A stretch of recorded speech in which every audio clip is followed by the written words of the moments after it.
online. Good morning, everybody. Welcome to this beautiful panel of experts. Today we have 3 world champions, not only in English language teaching, but also in their career and their path in teacher development. All their efforts are towards developing teachers in many ways in the way they will teach English as a second language. I want to introduce our panelists. We have Dr. Joyce Kling from the University of Copenhagen, and she's an associate professor at the University of Copenhagen, and her research interests include English medium instruction, teacher cognition, and language testing. She has published in several edited volumes and journals in these areas. She co-authored a monograph entitled English Medium Instruction in Multilingual and Multicultural Universities, Academics' Voices from the Northern European Context, from 2018 Routledge, together with B. Hendrickson and A. Holman, and published an edited volume entitled Integrating Content and Language in Multilingual Higher Education, 2020 Springer, with S. Demova. She's currently working on a book entitled The Evolution of EMI Research in European Higher Education with co-authors A. Molino, S. Demova, and S. Larsen. This is going to be published later this year, and she has served also as a board member for the ICLHE Association and as a TIRF trustee. Currently, she is the president-elect for TESOL International Association. We have Ms. Grazzia Maria Mendoza Chirinos from Honduras, representing TESOL International Association, and she has 2 master's degrees, one in international education and one in TESOL. She is a United States Department, the State Department of the United States alumni, recognized for project development for teachers, professionals, growth projects. She has been in the TESOL field for 28 years. Her research interests include competency-based language teaching, and methodological improvements for professional development. She has written a variety of articles for TESOL newsletters, and she has written on the use of social media for language development. She has articles in progress related to women leadership as well. She is the founder of Helta TESOL in Honduras, the former president of Latin America and the Caribbean TESOL, and member of TESOL International Association Board of Directors.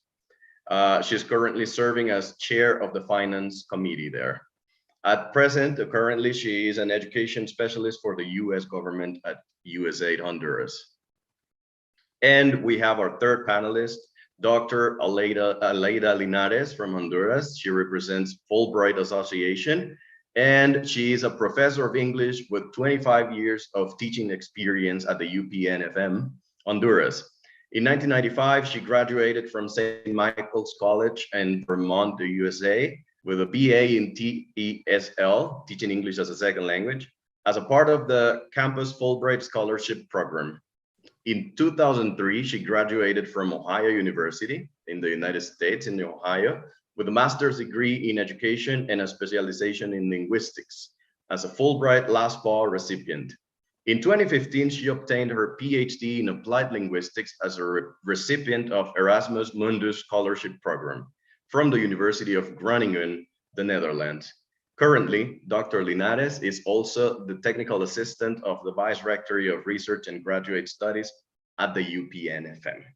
So, having introduced them, we're going to start with Dr. Joyce Kling and her presentation for today.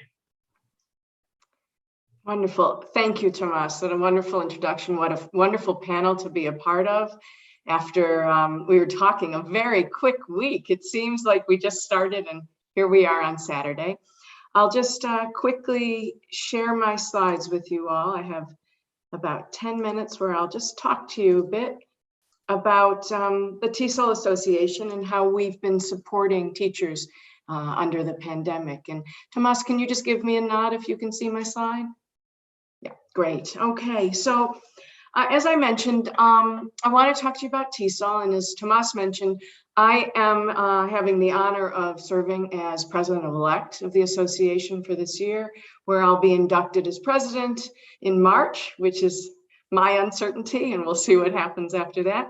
But I just want to share with you some of the activities that have been going on since the teachers were sent home, and what the association has done to work to not only sustain its mission, but to advance the expertise of English language professionals and provide them support while they were at home.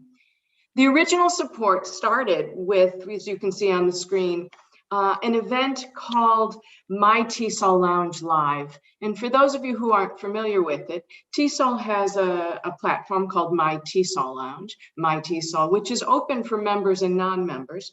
But the My TESOL Lounge activities was a virtual gathering of English language educators where they were discussing topics of all sorts, discussing and exploring for solutions. And in these sessions, they were hosted by other members who engaged for topics and discussion with people who were able to log on. And they were very popular in bringing ELT professionals together and allowing them to engage in some of the hot topics while working at home and homeschooling their children and figuring out how to juggle all of the aspects related to suddenly the at-home orders.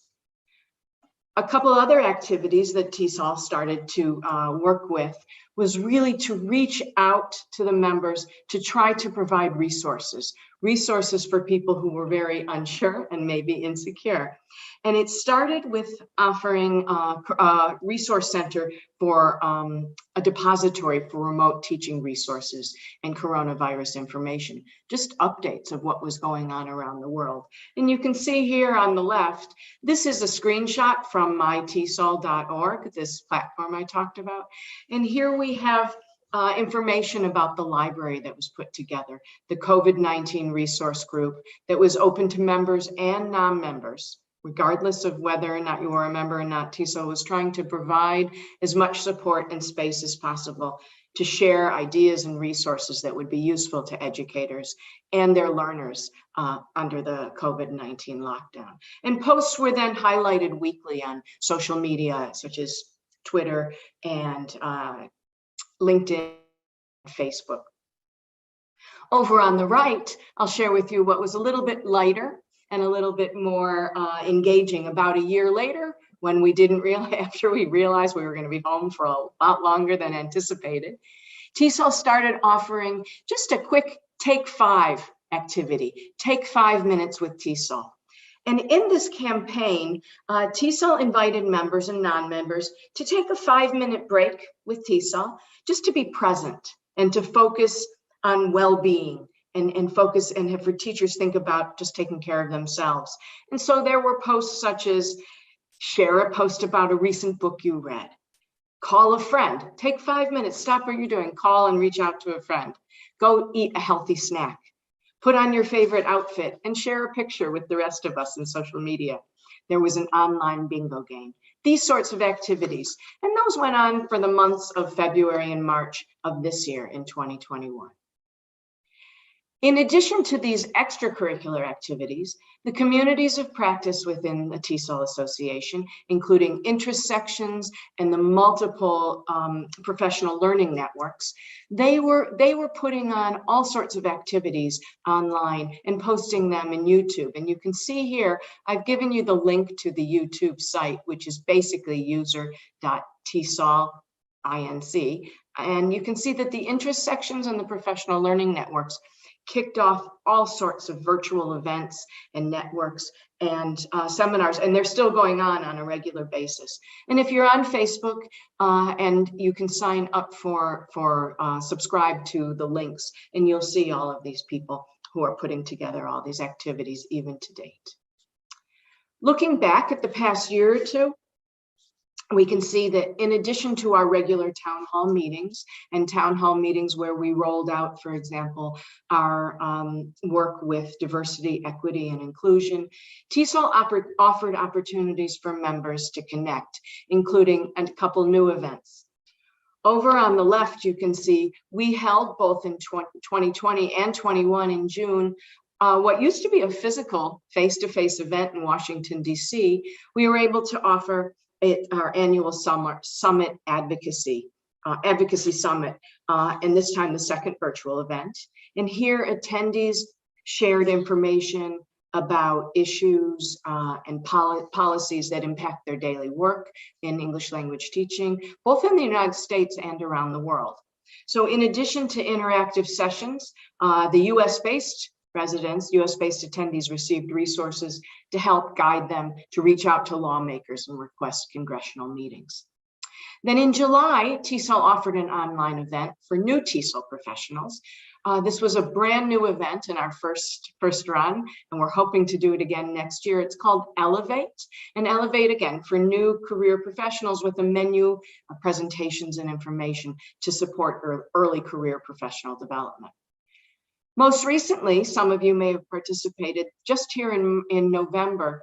TESOL kicked off the Celebrate TESOL Week. And here for a week from Monday to Friday, TESOL held virtual celebration with focus on how the community interacted and opportunities in the association itself. Okay. In terms of continuing education, in October, TESOL launched its modular education program, completely virtual, with the new flexible continuing ed options. With the M.E, it offers multiple online self-study modules designed to meet the busy needs and schedules of people in our field, particularly those working from home. So it allows people that upon completion of the TESOL ME module, you get a summary of new knowledge and practical step-by-step plan for putting your skills into practice. And you also get a digital badge to showcase your learning for your online professional portfolio or resume. So opportunities to take advantage of while working at home. In March, this past March, TESOL hosted its second virtual annual convention, the TESOL 2021 Convention and English Language Expo. And the online platform allowed the world to come together for 4 days to learn and interact and network and gather new ideas about English language teaching. And with this virtual connection, we had greater attendance than ever, with more than 9,000 educators from over 135 countries attending the event. As we look ahead, there's more to come in 2022, and we're proud to have opened registration for the hybrid hybrid TESOL 2022 Convention and English Language Expo. There's much more that the association has done since the spring of 2020 to deal with all of the challenges. And we're hoping that our members and non-members alike, those who will come, will attend the convention, whether online or virtually, and share with us where they're moving forward in the future as we go back into the classroom.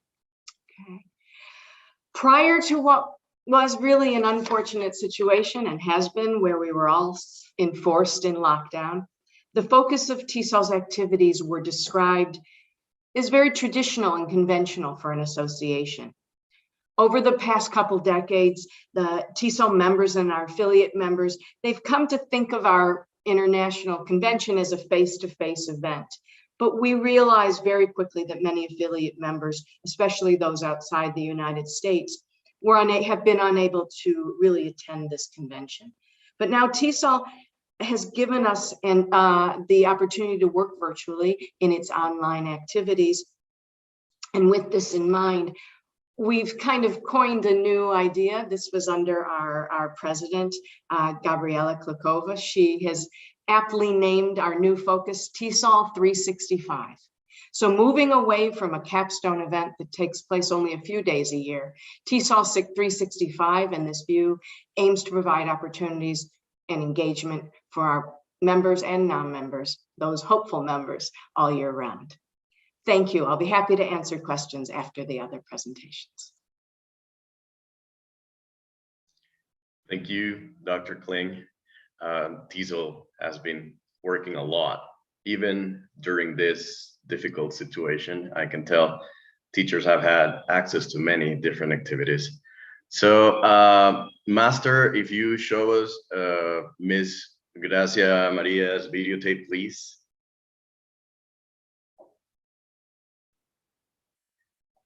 Thank you.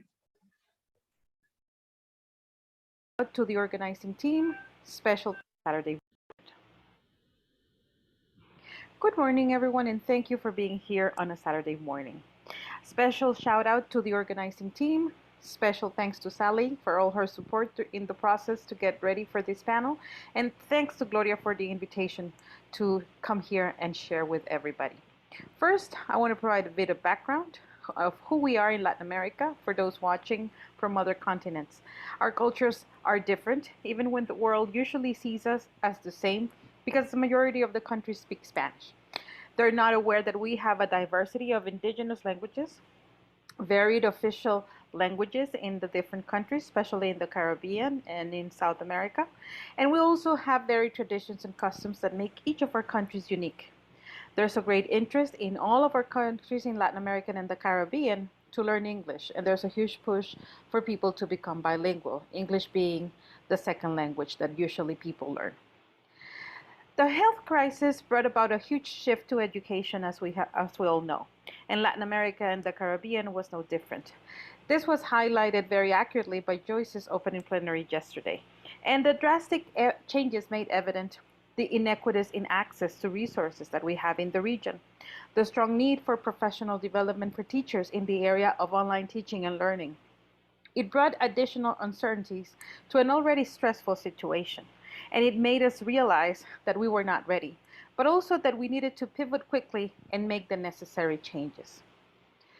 All conferences were taken to the online realm. Some pivoted and shifted more quickly than others. In many places, it took time to adapt. Reloads, U.S. embassies, publishers, associations, and institutions in general reached out to associations and teachers to work collaboratively to deliver talks and training in different ways. Many webinars, sessions were made available for free, both for association members and also for international participants. Each association, affiliate, or teacher group took a different approach to support their teachers, and I will show you some of those examples. Some of the actions taken were varied, and it differed by affiliate, by association, or by entity in the different countries in the region. There were many webinars, talks, there were Zoom games, virtual chats, and cyber gatherings to remain close. WhatsApp chats started to be the place to share resources. Facebook Messenger and Facebook groups became a social media place to share information and create communities of practice. Social media in general, including Instagram and Twitter, became places where people were able to have access to material, resources, and ideas. The most important result that we have seen are growing partnerships and support communities that have come to strengthen the work of the region. The process was difficult and the learning curve was steep.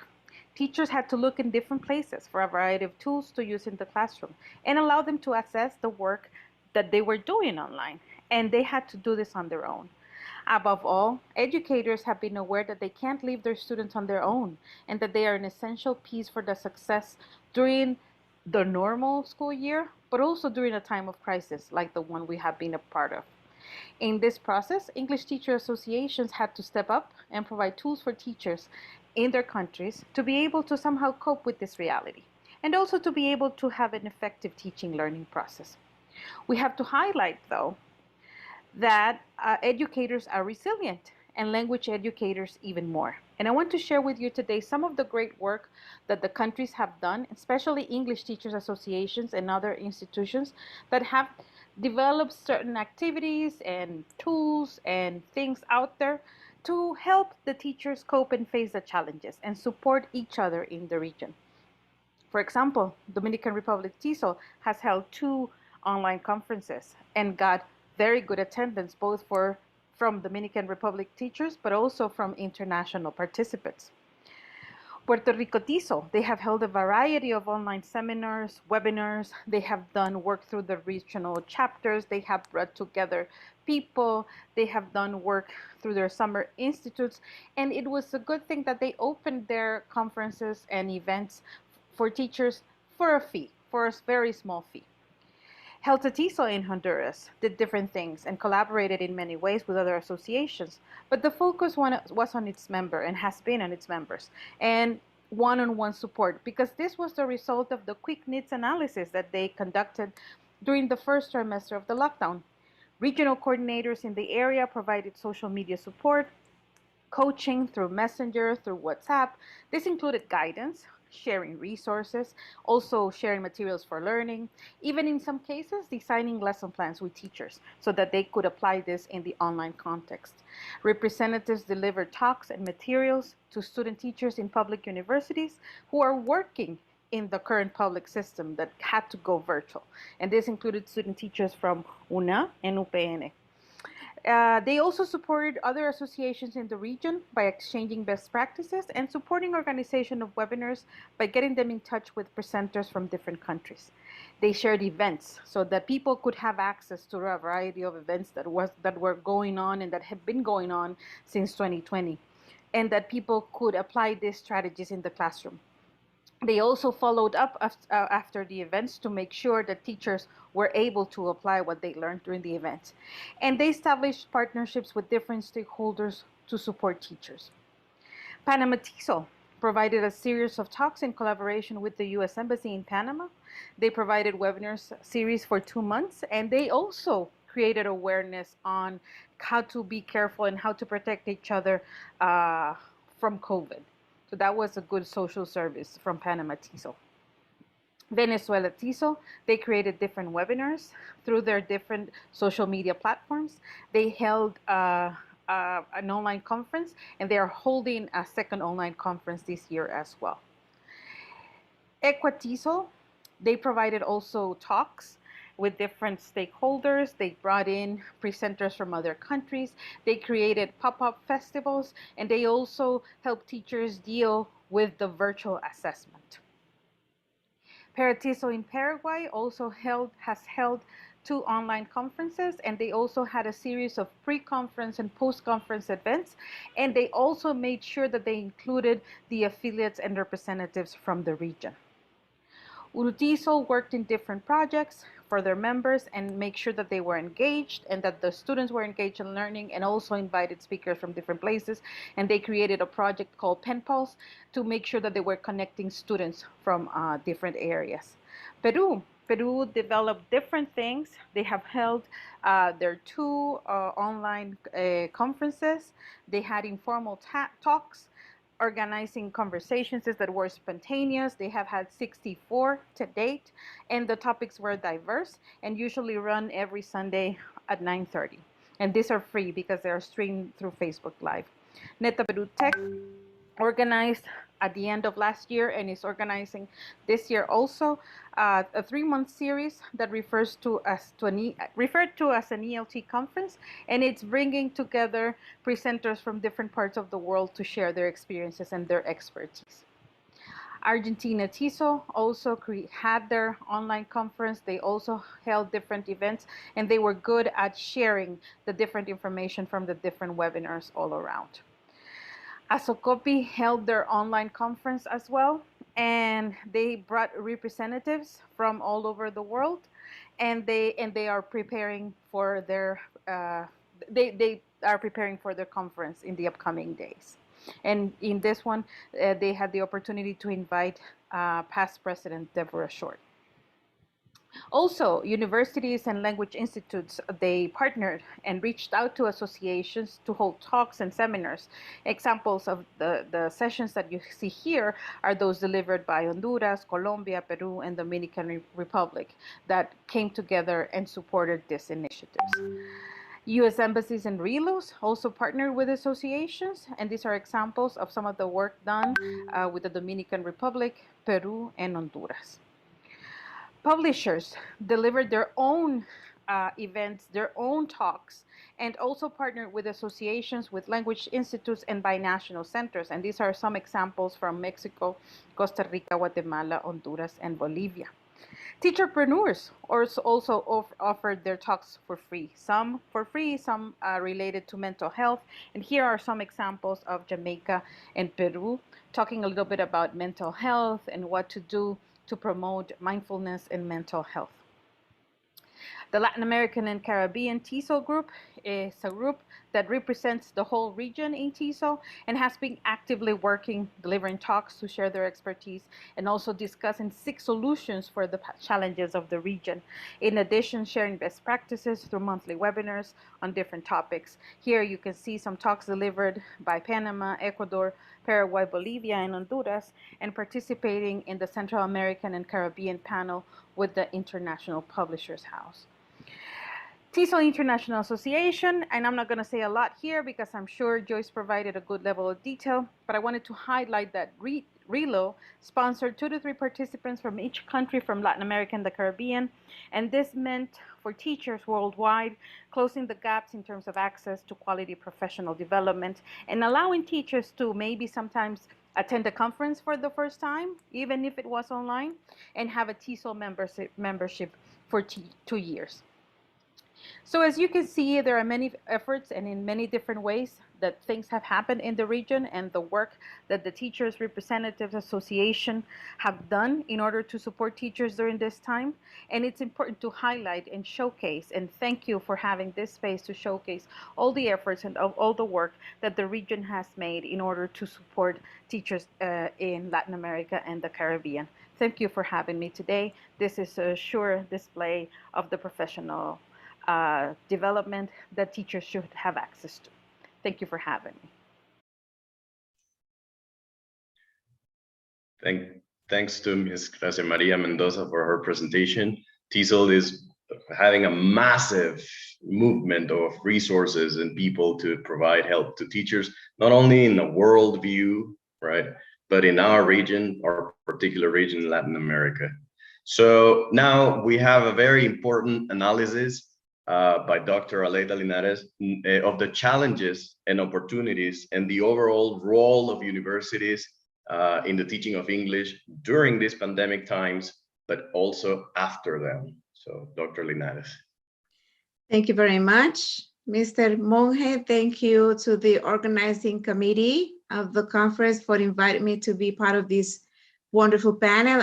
I'm honored to be here and be part of this panel together with Dr. Joyce Kling and Ms. Gracia Maria. So let me see, I'm gonna share now my presentation. So I hope.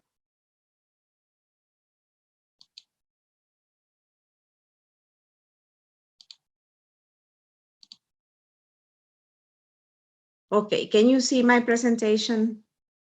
Yes, okay. I was asked to talk about the role of universities in the teaching of English during and before, during, and after pandemic times. So I'm going to try to summarize actually the presentation because we can talk a lot about this topic and there will be so many factors and aspects to talk about universities in time of pandemic. So my name is Aleyda Linares. I'm a professor of English at the UPN.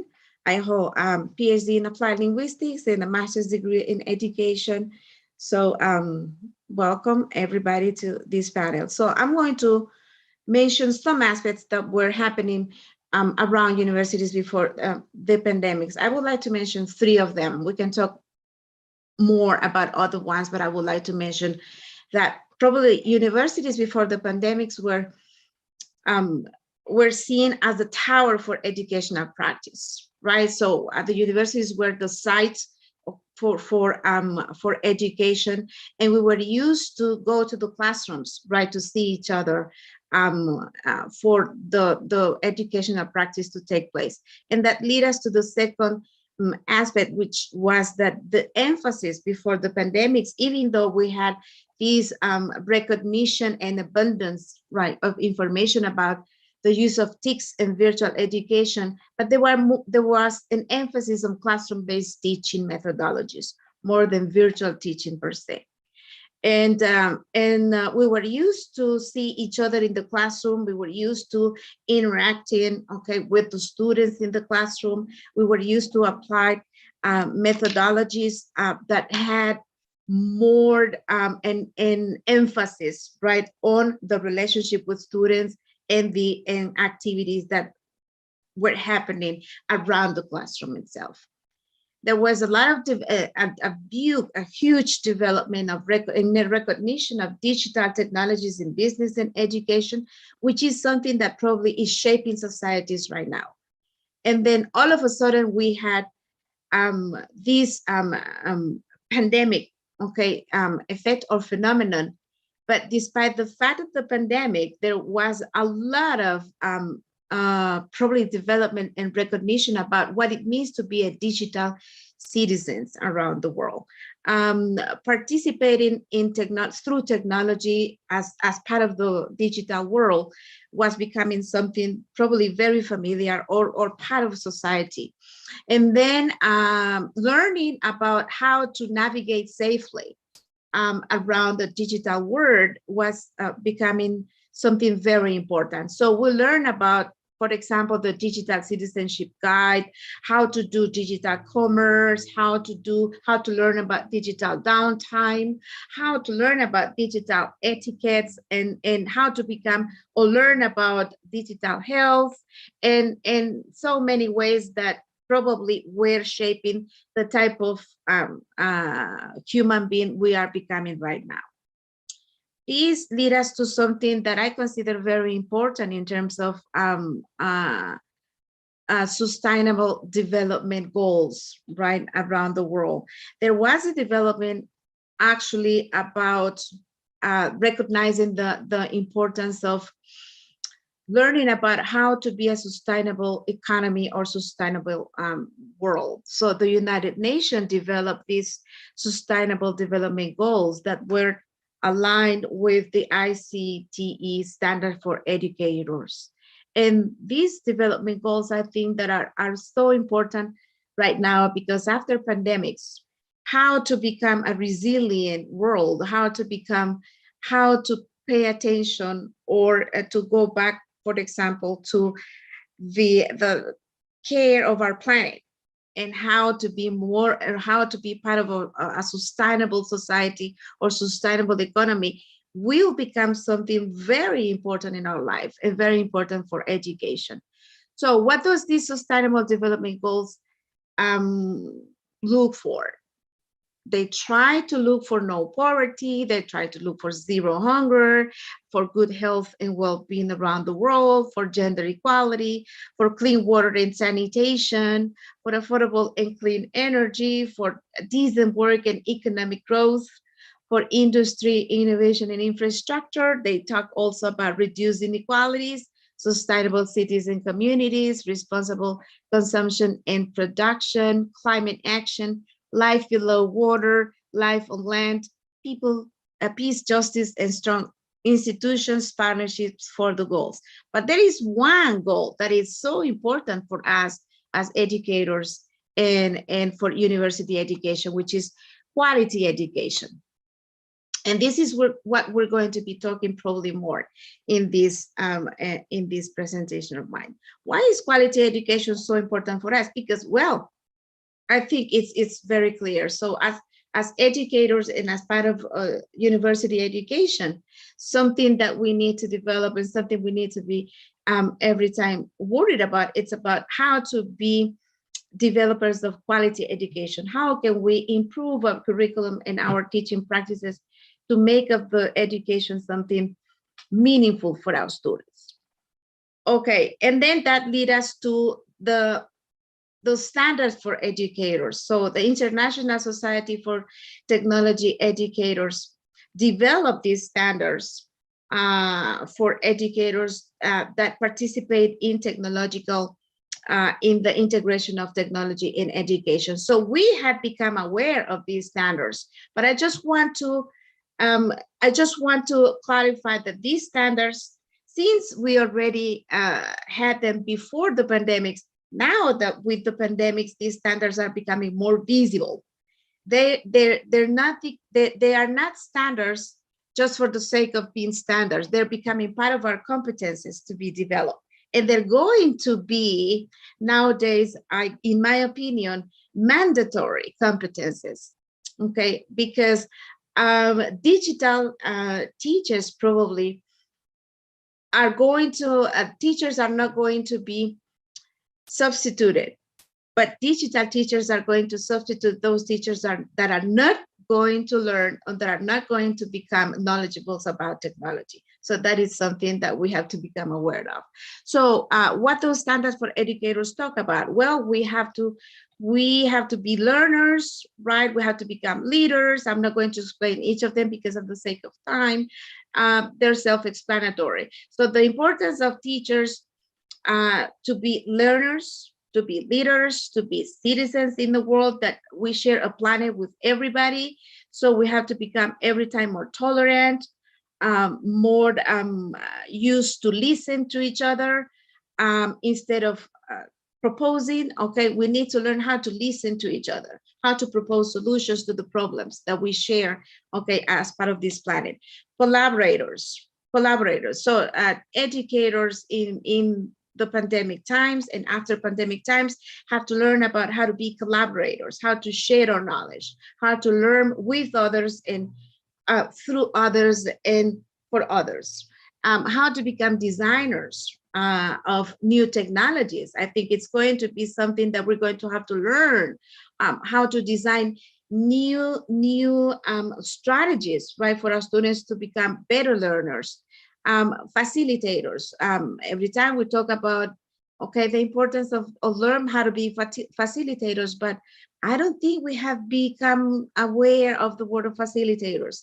And right now it's getting very important to learn how to become a facilitator for our students, right, in order to learn more effectively in the classroom. Analysts.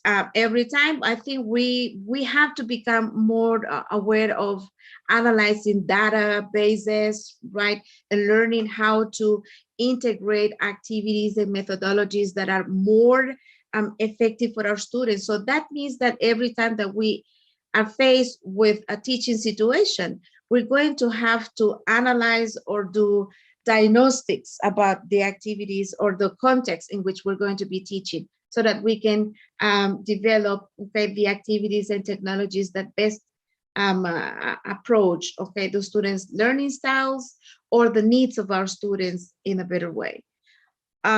These lead us to what happened to everything that I talked about was already happening before the pandemics, right? But what happens during the pandemic?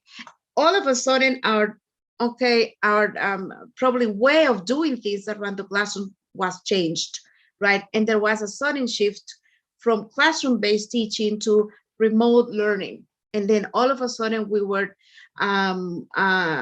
sent home, okay? We had to apply social confinement, and that increased the levels of stress and anxiety on teachers and students, right? We were forced to apply virtual teaching, and sometimes we were not so knowledgeable about that. So we have to learn about it. So we have to learn about the ropes of using Zoom, Google Meet, Google Classroom, a Moodle platform, in our case at the UPN, right? Whether we're not so handy with the platforms, with virtual platforms, we had to learn, we had to apply it, right?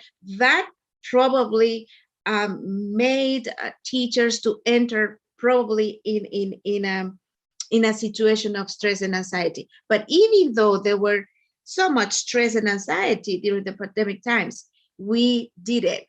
We started developing this classroom teaching, right, through a virtual platform, and in really interesting ways, I can say, right? And we're learning a lot about it.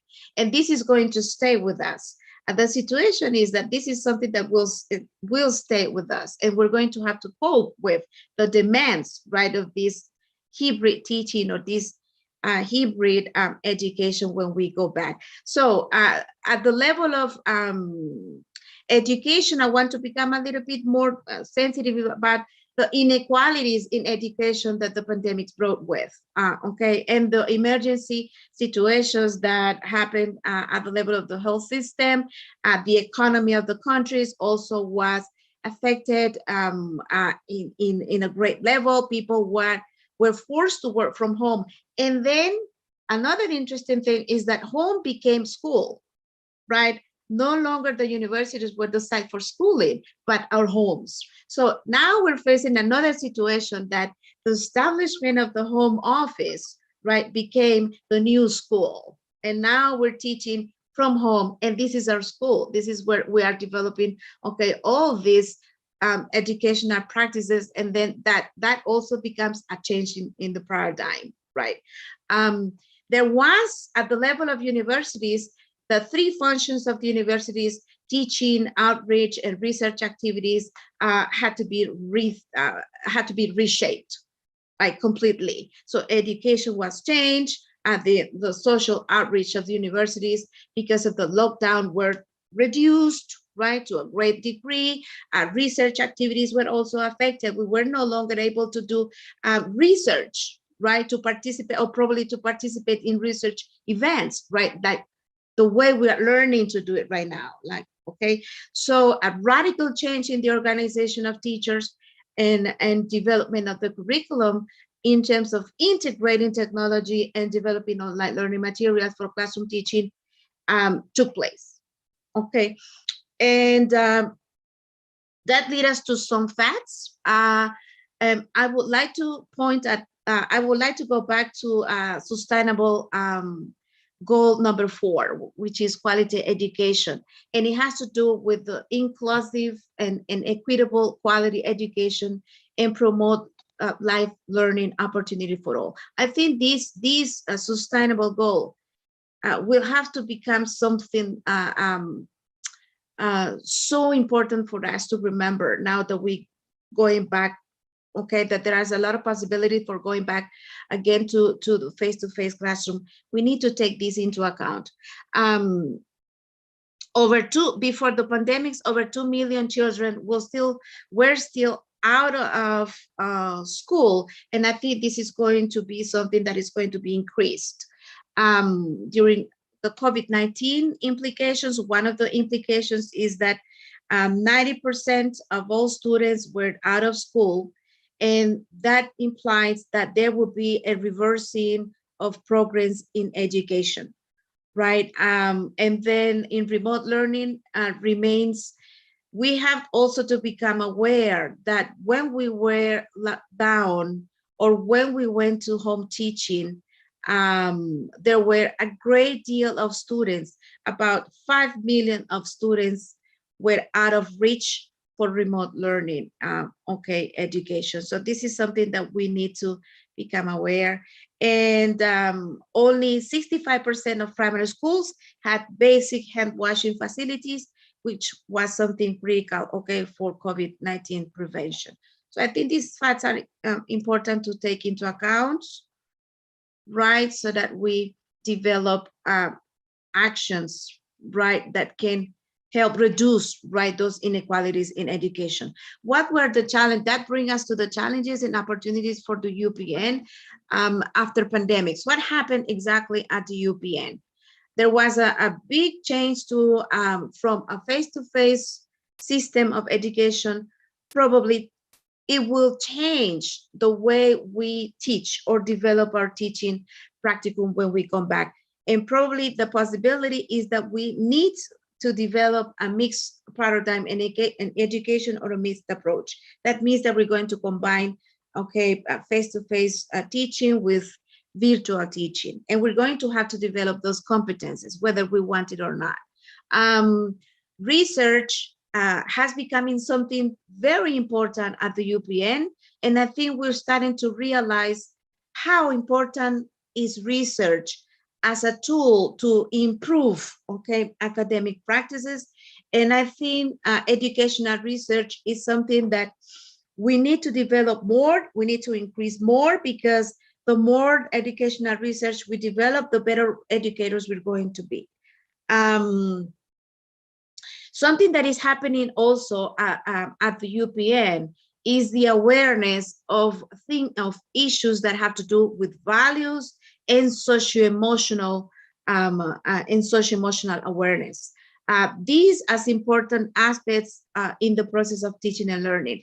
After the pandemics, I think we became more aware about socio-emotional well-being, about how important it is to take care of our mental health, how important it is to take care of our physical health, and how important it is to take care of each other in this process of teaching and learning. So I think this is something that is going to stay with us in the form of mindfulness or in the form of emotional learning. This is something that we're going to have to learn to integrate in our everyday practices.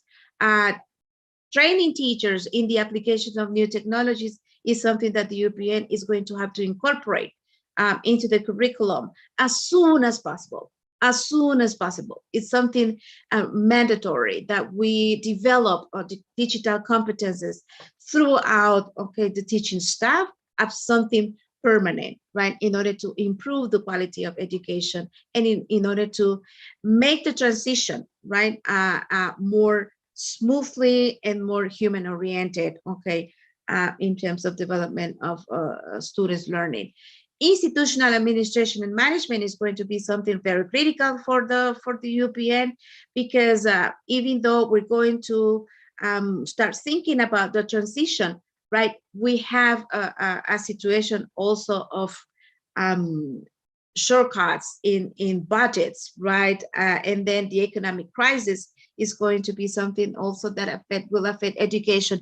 But the university, I think authorities of the universities, they are getting into a process of allocating administrative resources, right, in a better way.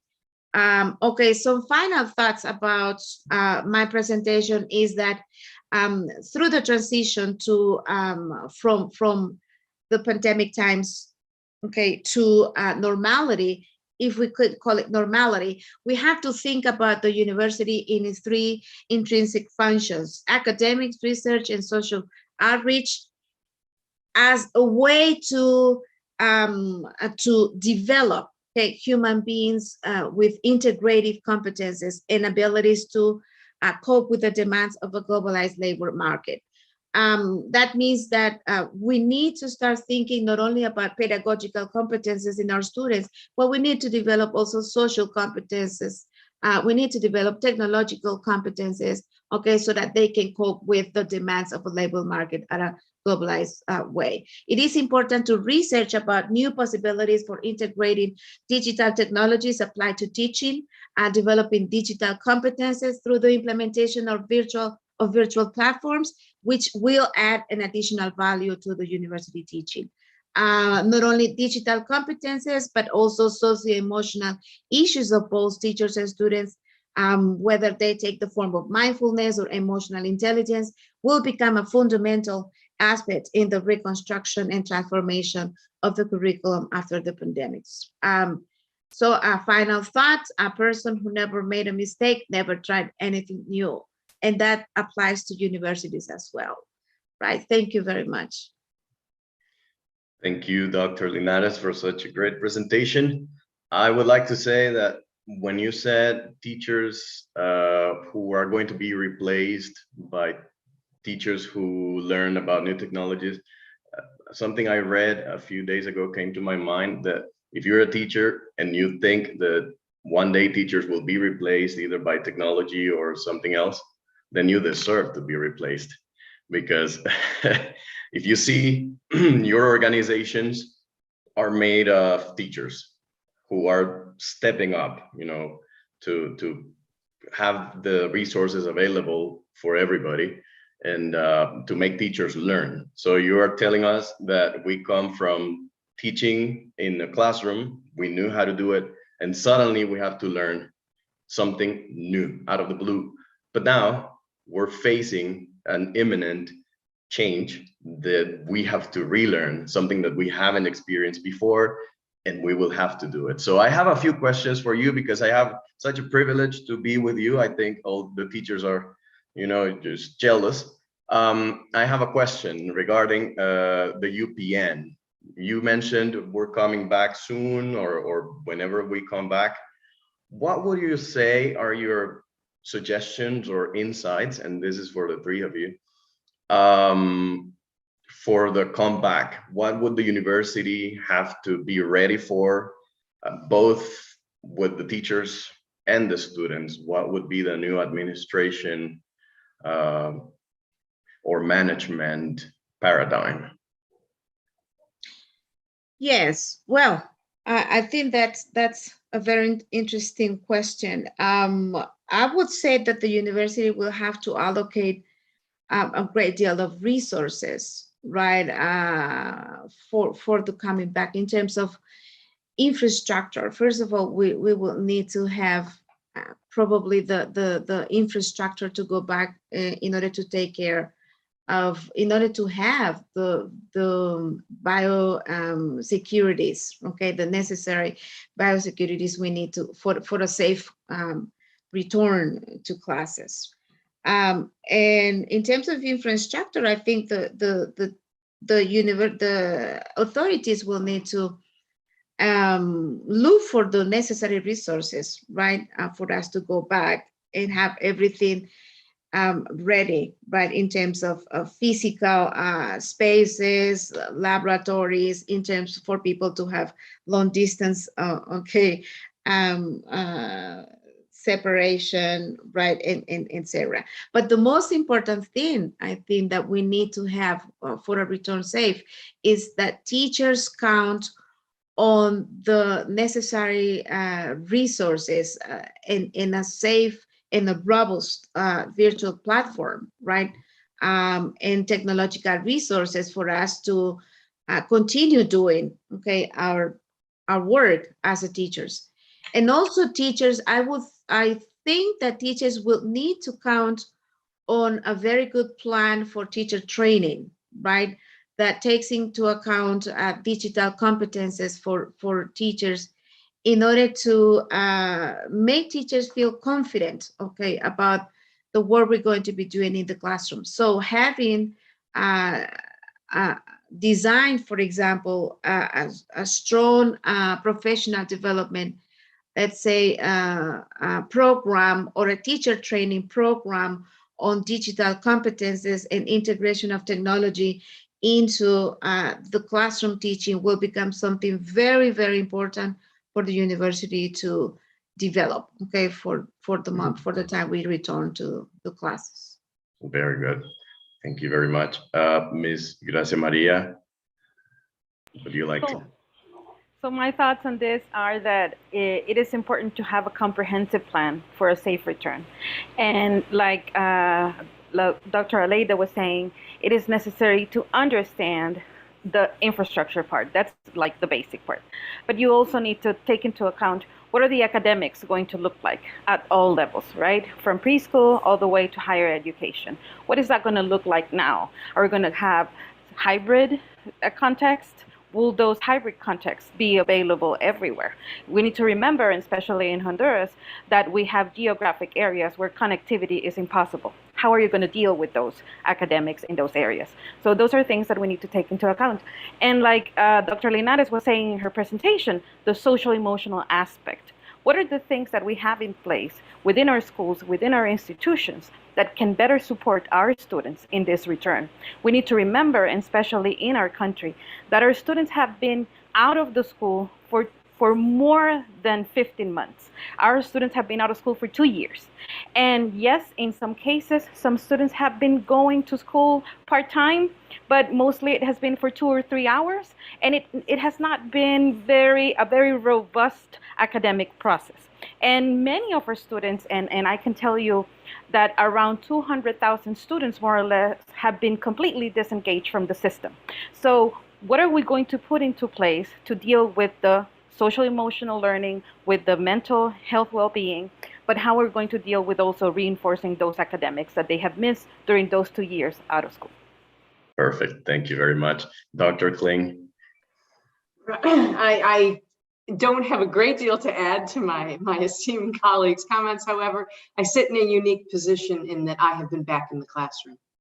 So I spent this last semester face-to-face with my students with the constant newscasts and new variants on the pandemic, which every week put question marks whether or not we would be back in class, and will we be hybrid, and what's going on. And so on top of all of the policies of biosafety and probably considering what training we need, we also have to reinforce that we do have policies in place and that the students do see a consistency, because as Grazzia just mentioned, many of them have become disengaged.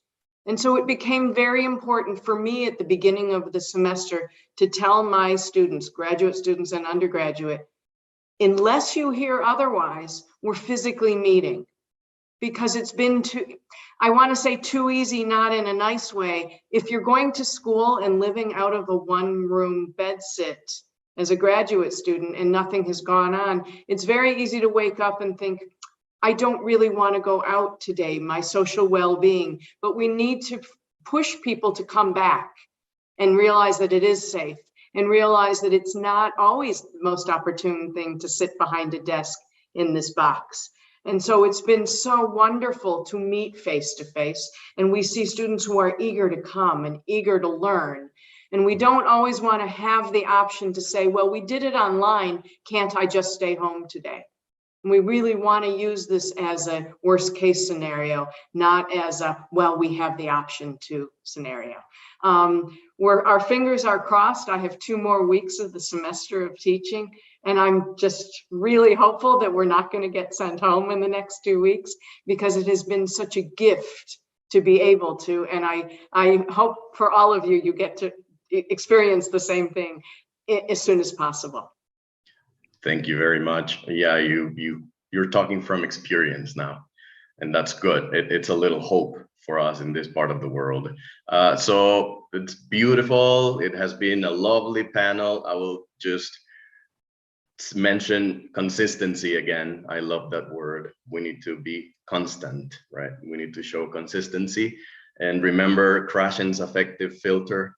If you are afraid about your health and safety, your filter will be very high. So learning will not be happening very much. So we have to help reduce it, make our students feel safe in order for them to learn. We have 1 minute left. I don't know where time has gone, but it has been the most beautiful panel I have been in many years. Thank you very much for your expertise, for your time and preparation for this panel. And I wish everybody the best and hope to see you soon.